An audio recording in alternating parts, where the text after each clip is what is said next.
Theresa May last night warned the EU to accept her Brexit compromises or risk damaging Europe. The PM, in Florence, called for a two-year transition. The PM wants a two-year transition period after Britain leaves in 2019, which will mean more free EU migration and an extra £18 billion of funding to Brussels. Reuters. She also made a vow to honour all financial commitments during our membership could also send the final Brexit bill soaring to £40 billion. EU's chief negotiator Michel Barnier said her speech in the Italian city had been constructive and praised her willingness to move forward. But hardline Brexiteers were left furious by her offers, and accused her of betraying 17.4 million Leave voters. In two further major concessions offered by Mrs May yesterday, Britain will continue to help protect Europe's security via defence and intelligence cooperation, with or without a deal. Future decisions by Euro judges after Brexit will be applicable to EU citizens living in UK. Summing up her grand bargain offer, Mrs May insisted Brexit was not a threat to the EU. Instead, she declared, "We don't want to stand in the way. We want to be your strongest friend and partner as the EU, and the UK, thrive side by side. A partnership of interests, a partnership of values, a partnership of ambition for a shared future, the UK and the EU side by side delivering prosperity and opportunity for all our people."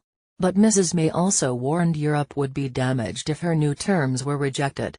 She said, "We should be in no doubt that if our collective endeavours in these negotiations were to prove insufficient to reach an agreement, it would be a failure in the eyes of history and a damaging blow to the future of our continent.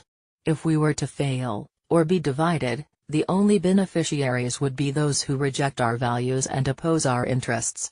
She said keeping the current status quo until 2021 was vital to protect British and continental businesses from a cliff edge. Mrs May gave no precise figures, but Number 10 last night said it expected the total amount for the 2 years after Brexit would be £18 billion.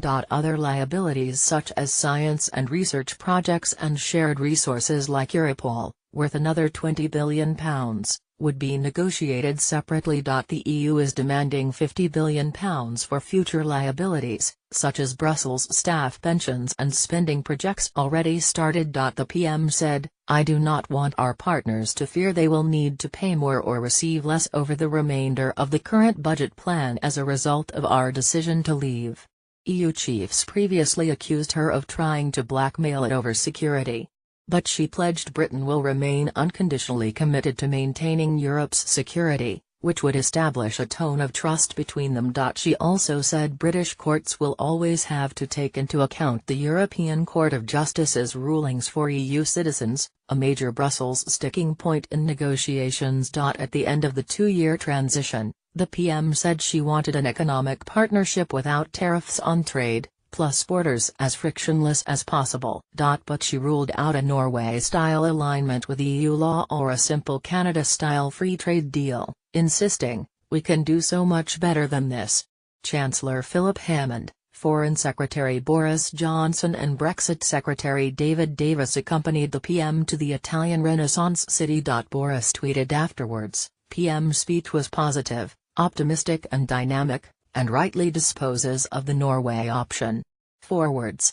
Even ultra-federalist Brexit coordinator Guy Verhofstadt gave Mrs May's speech a qualified welcome, saying the UK's position is becoming more realistic.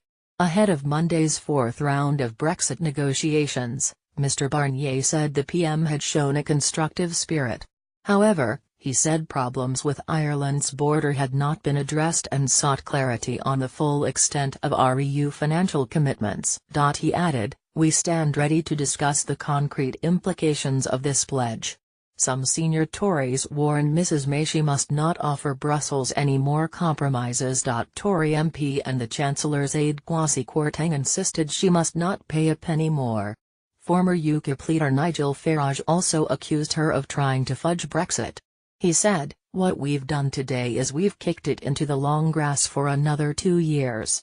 It's two fingers up to 17.4 million people who voted for Brexit." But business leaders were delighted, with the CBI heaping praise on the PM's positive tone.